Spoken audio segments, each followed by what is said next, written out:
你是不是也遇过这样的人？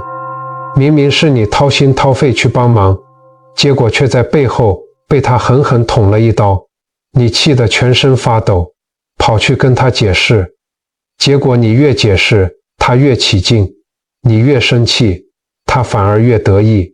面对这种情况，我们第一反应都是想反击，想撕破脸，想把所有的证据摊开来，让对方付出代价。可是，当你每天晚上躺在床上，脑子里全是如何报复、如何争辩的时候，你的血压飙高了，你的睡眠毁了，你以为你在惩罚他，其实你是在用别人的过错，日日夜夜地折磨你自己。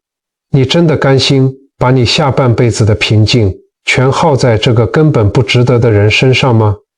今天我们不教你怎么吵架，也不教你怎么冷战，我们来听听民国高僧弘一法师的智慧。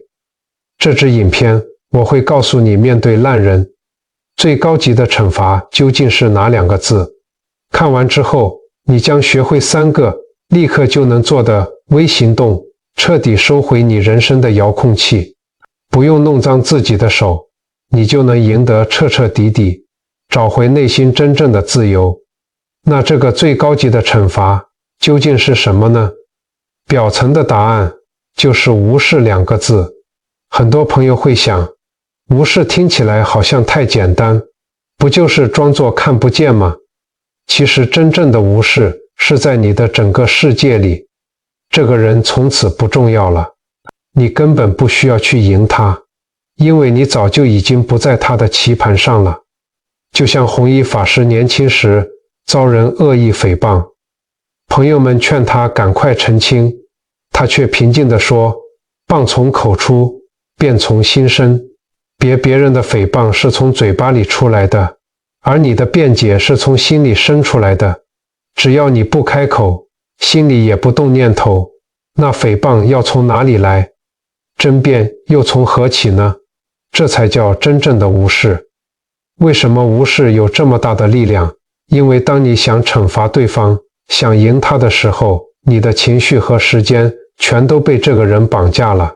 你越想证明自己是对的，就越说明你内心还在渴望对方的认可。佛经里说，不取于相，如不动。白话一点来说就是，不要被外在发生的事情牵着鼻子走，要保持内心的平静。不过各位朋友，我得给你泼个冷水。很多人以为自己已经彻底放下了，退了群组，见面也不打招呼，可是心里却还在翻江倒海，嘴上说着我不在乎，转身却还在跟亲戚打听对方过得怎么样，甚至一听到名字，血压就跟着飙高。这不叫无视，这叫假装，这只是在痛苦地压抑你自己。这叫无视吗？不，这不叫无视，这叫压抑，这不是放下，这叫忍耐。你知道吗？佛教里有个非常经典的公案，我觉得特别能说明这个问题，那就是寒山与拾得的对话。有一天，寒山问拾得，世间谤我、欺我、辱我、笑我、轻我、贱我、恶我、骗我，如何处置乎？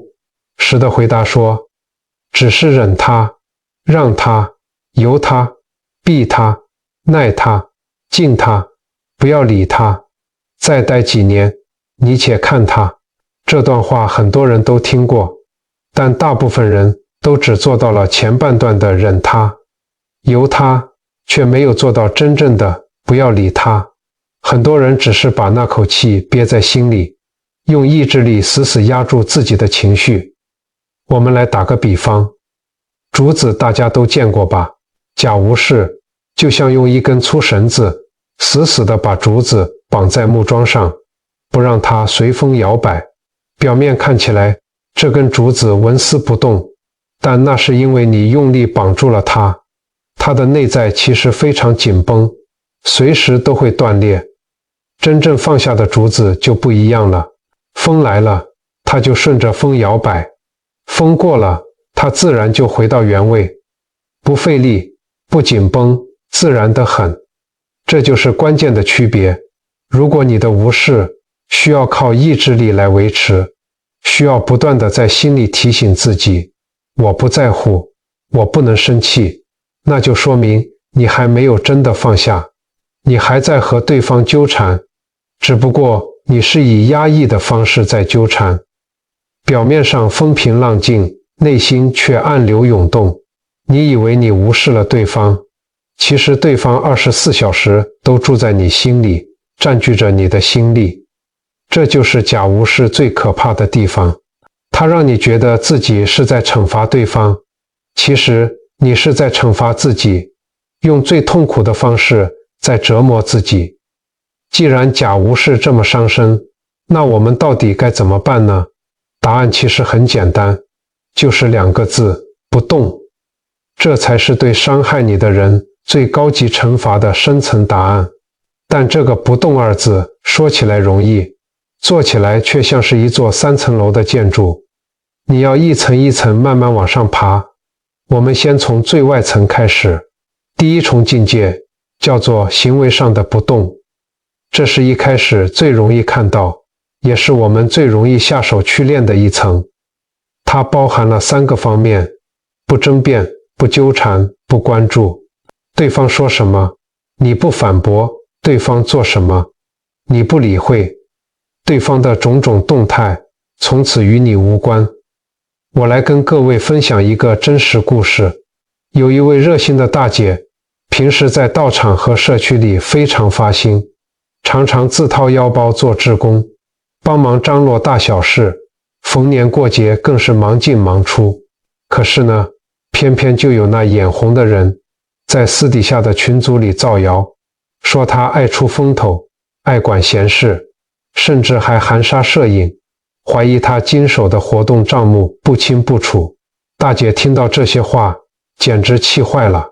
她把家里所有的收据、发票都翻了出来，整理得厚厚一叠，准备要在下次开会的时候，当着所有人的面，把这些收据砸在桌上，好好的跟那些造谣的人理论一番。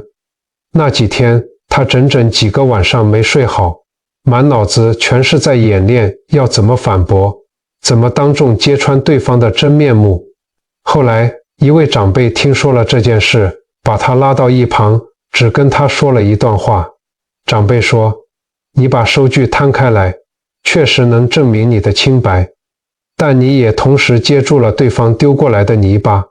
这场仗，不管谁输谁赢，你的亲近心都已经被弄脏了。”这句话瞬间点醒了这位大姐，她突然明白，有些人总是把别人的错误背在自己身上，拿别人的无名来惩罚自己，这是最愚痴的做法。不去回应对方，并不意味着你要认同他，或是接受他的恶言恶行。行为上的不动，本质上是在为自己设立一道非常清晰的边界。这道边界是什么呢？就是你的恶业，我不接。我们可以用池塘里的荷叶来想象这个画面，不管天上下的是毛毛雨，还是倾盆大雨，雨水滴在荷叶上，顶多就是变成水珠在叶面上滚来滚去，来了就来了，走了就走了，风一吹，水珠就掉进池子里了。但荷叶本身永远都不会被这滴水给浸湿，这就是行为上的不动。大姐最后没有去理论，也没有退群组，她照常去做她的志工。见到那些造谣的人，她也不刻意冷着脸，就是平静地点个头，然后转身做自己的事。时间一久，那些谣言不攻自破，大家都看在眼里，知道他是个什么样的人。而那些整天搬弄是非的，反而成了大家避之唯恐不及的对象。但这里有个容易踩空的陷阱，很多人以为自己做到了，其实只是强忍，嘴上不说，心里却翻江倒海，盼着老天爷赶快去收拾对方。这说明那滴脏水终究还是渗进了你的荷叶里。所以，光是做到行为上的不动还不够，我们还得继续往上走，走到心里去。这就来到了真正考验人的第二重境界，情绪上的不动。到了这个阶段，不只是表面上不回应，你的内心情绪也真的不起波澜了。它包含3个层次：不起嗔恨，不生分别，不求结果。所谓不起嗔恨，意思是听到对方的名字，你的心不再紧绷，碰面也不觉得烦躁，不生分别，就是你不再给对方贴上烂人的标签，明白人无完人，他可能做过伤害你的事，但那只是他的一部分，而不求结果。是你不再期待对方来跟你道歉，也不盼望他遭到报应，彻底放下要对方付出代价的念头。这一层的关键心法其实只有4个字，那就是转向平静。从我要赢转向我要平静。我们很多朋友辛辛苦苦一辈子，在亲情家族里常常就在较这个劲，非要证明自己对得起大家，非要别人承认他们错了。但是你有没有想过，就算你最后吵赢了，你失去的是你的宁静、你的健康，以及你本来可以好好享受的宝贵晚年时光啊！我来跟各位分享一个真实故事。有一位60多岁的大哥，老母亲生病倒下了，这几年来都是他们夫妻俩在床前伺候，出钱又出力。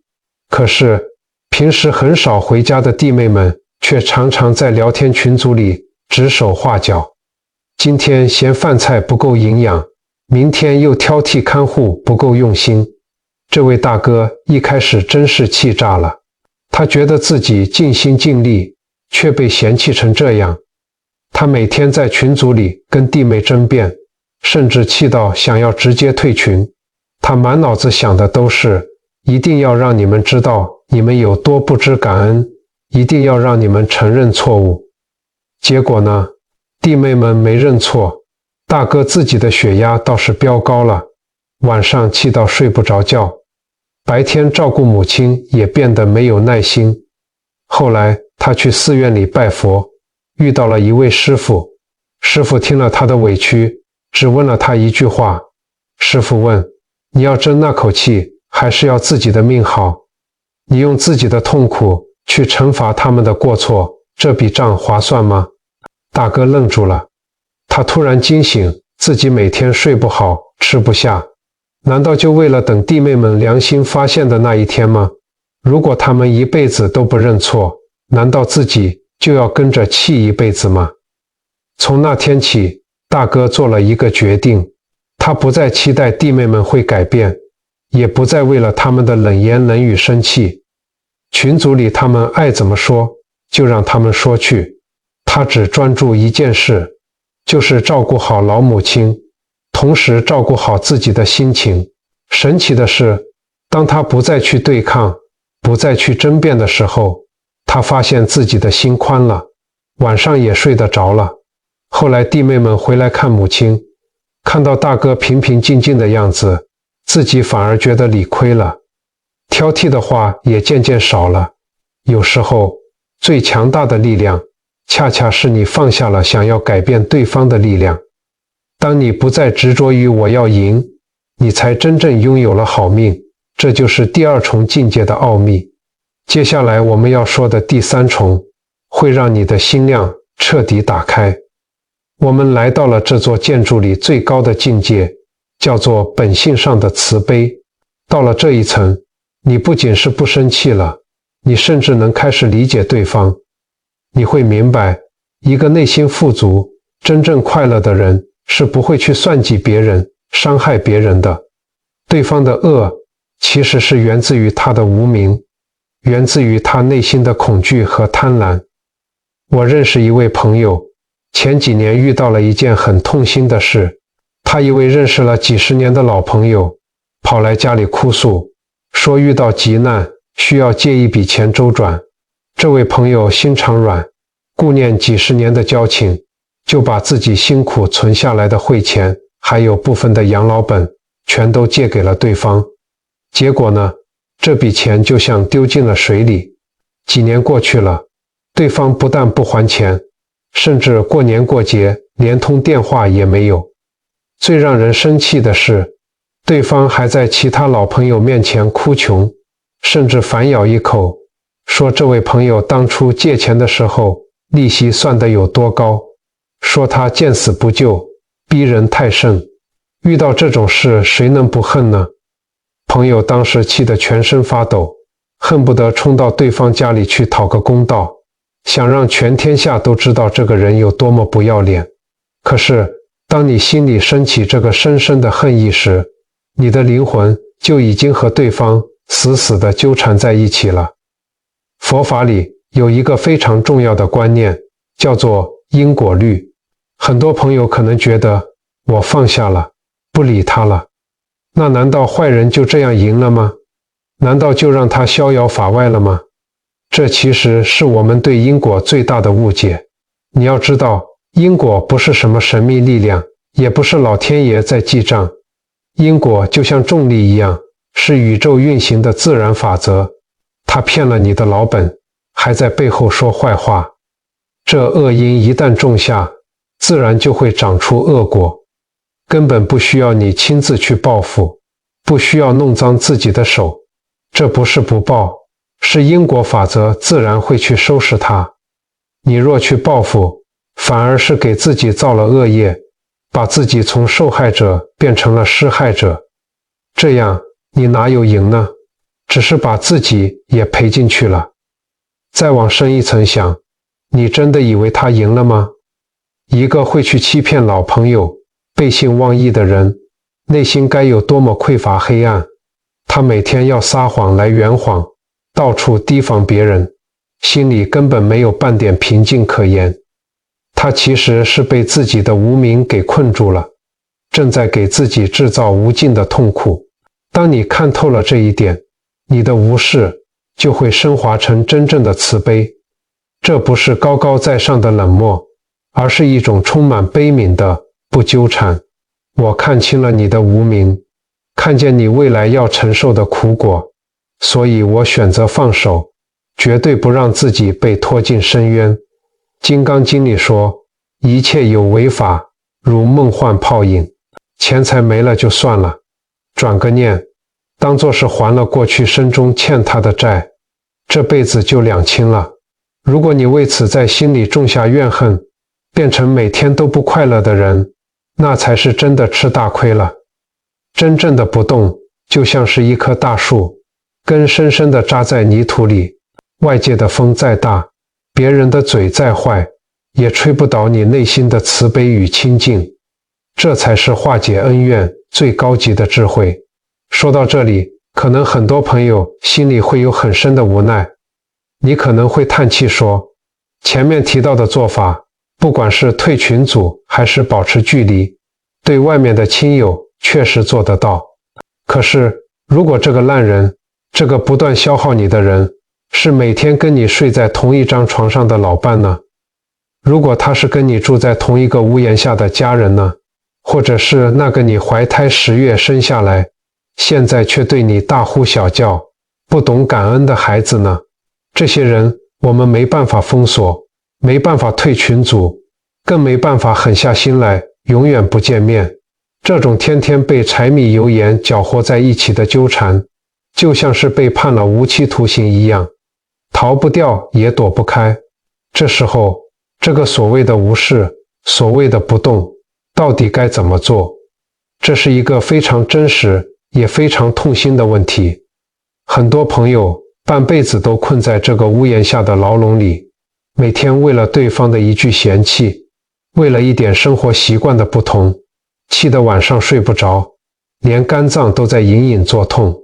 在这里，我想跟各位分享一个佛教里头非常深刻也非常动人的故事。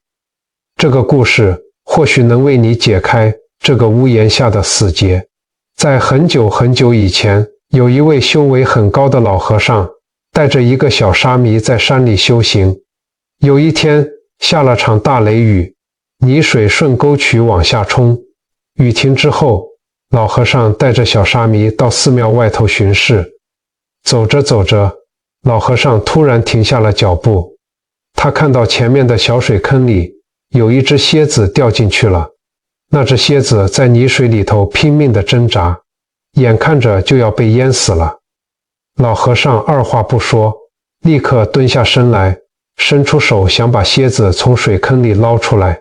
可是蝎子的天性就是防御，就在手指刚碰到它的瞬间，蝎子以为要被伤害，立刻竖起毒刺狠狠翻了它一下，那种痛是钻心刺骨的。老和尚痛得手一缩，蝎子又掉回了水坑里，继续在水里挣扎。旁边的小沙弥看到了，吓了一跳，赶紧说：师父，您别管它了，蝎子会咬人，活该淹死。老和尚没有理会，看着水里越来越虚弱的蝎子，忍着剧痛再次伸手去捞，结果出于本能恐惧，蝎子又是一甩尾巴，再次狠狠翻了他一下，这一次扇得更深了。老和尚的手指立刻肿得发紫，整只手都在微微发抖，但他还是忍住痛，没有捏死蝎子，只是轻轻把手抽了回来。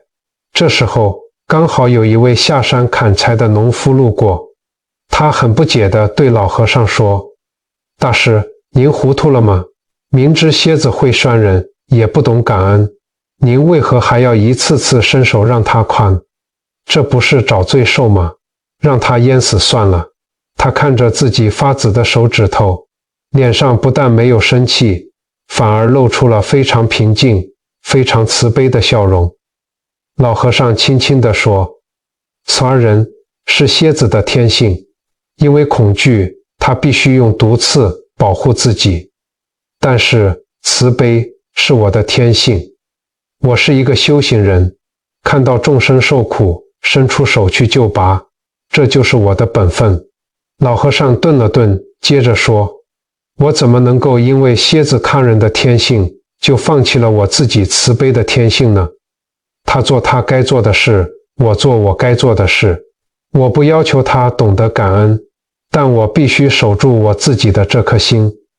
说完这些话，老和尚没有再用手去捞蝎子，他转过身，在旁边的草丛里捡起了一根长长的枯树枝，他把树枝轻轻地伸进水坑里，蝎子顺着树枝慢慢地爬了上来。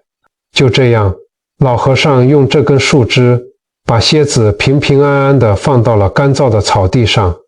蝎子一落地，头也不回地钻进石缝里逃走了。老和尚看着蝎子离开的背影，笑了笑，转身带着小沙弥继续平静地走回寺庙。各位朋友，这个故事听到这里，你的心里有没有升起一点点的涟漪？我们回过头来想一想，在同一个屋檐下，那个每天不断抱怨、挑剔、用言语刺伤你的人，是不是就像极了水坑里的那只蝎子？你在厨房里忙了一整天，流着汗煮了一桌子菜，结果老伴坐下来吃了一口，眉头一皱就开始嫌弃，说这汤怎么这么咸，这鱼怎么煎得这么老。那一瞬间，他的这句话不就是蝎子尾巴上的毒刺吗？狠狠地翻在了你的心上，你气得眼泪打转，委屈到了极点，心想我辛苦为这个家付出大半辈子，不图你说句谢谢，也不能这样糟蹋我的心意啊。于是你开始反击，把陈年旧账全翻出来，两人吵得脸红脖子粗，一顿饭吃得像嚼黄连一样苦。这时候你不止被罚了，你自己也变成了一只蝎子，竖起毒刺放了回去。但如果用老和尚的智慧来看，一切就会不一样。你要明白，家人的冷言冷语就是他们的蝎子天性。这天性怎么来的？或许是他年轻时吃过苦，或许是一辈子不懂表达爱，又或许是老了病痛多，只能用发脾气掩饰恐惧无助。他劝你不是因为你做得不好，而是他心里有病。只有心里装满黄连的人，吐出来的字句才会这么毒。当你看懂它是一只正在受苦的蝎子，心境就豁然开朗了。难道就任由它过吗？当然不是。老和尚懂得用树枝保护自己。在家庭里，这根树枝就是你的智慧，就是你的不动心。当家人又开始嫌弃抱怨时，你做个深呼吸，在心里告诉自己，看，蝎子又开始摇尾巴了，那是它的病与天性。我没必要为了它的病来惩罚我自己的心情。你依然平平静静地吃饭，如果菜真咸了，你淡淡说一句，是啊，明天少放点盐。如果他纯粹没事找事，你就笑笑不说话。你每天照顾他的起居，洗衣服做饭，是在展现你慈悲的天性，是因为你善良，懂得包容才愿意这么做。这跟对方领不领情一点关系都没有。千万不要因为家里有一只不懂感恩的蝎子，就把你原本柔软慈悲的心给弄丢了。如果你因为他态度不好，也开始摆冷脸，在饭菜里摔锅砸碗，那你就等于放弃了自己佛菩萨一样的天性，降级去配合一只蝎子演出，这多么划不来啊！我们常说，家家有本难念的经，很多时候，这些屋檐下的摩擦，在佛法看来，都是过去生中结下来的因缘。我们这辈子结为一家人，不外乎就是报恩、报怨、讨债、还债。如果你觉得身边这个人简直是来讨债的，怎么对他好都没用，那你就转个念头，把他当作前世欠下的债主吧。你今天给他煮的一顿饭，忍下他的一句脾气，其实都是在还债。你用平静心去面对，债还清了，业障自然就消了，总有两清的一天。但如果你一边做一边骂，心里恨得牙痒痒的，那这笔债不但没还清，反而又结下了新的怨恨，下辈子还要继续纠缠，这才是真正的无期徒刑。所以，面对家里那个让你头痛的人，最高的境界就是把家当成你专属的修行道场。对方越是无理取闹，你越要修忍耐心；他越是冷言冷语，你越要修平静心。他每一次发脾气，都是在给你考试，看你的心能不能如如不动。当有一天你发现，不管他怎么嫌弃，你心里竟然生不起一丝气愤，甚至看着他扭曲的脸，只觉得他好可怜，一辈子都被坏脾气折磨着。恭喜你，那时你就真的修成了一尊不生气的佛，你的心已经彻底跳出了屋檐下的牢笼。哪怕两个人还睡同一张床，你的境界早已在九霄云外，稳稳坐在清净的莲花座上。这才是彻底的无视与圆满的放下，任凭窗外风雨飘摇，我自巍然不动。这段路很长，也很难走，但哪怕今天只忍住一句反驳，你都在通往自由的路上迈出了一大步。很多朋友会想，道理我都懂，可是事情发生时，那口气就是咽不下去，到底该怎么办呢？别急，今天我就为各位梳理了3个微行动，这3个行动不难，你今天看完影片，立刻就能跟着做，帮你实实在在的把人生的遥控器给拿回来。第一个微行动叫做停3秒的觉察。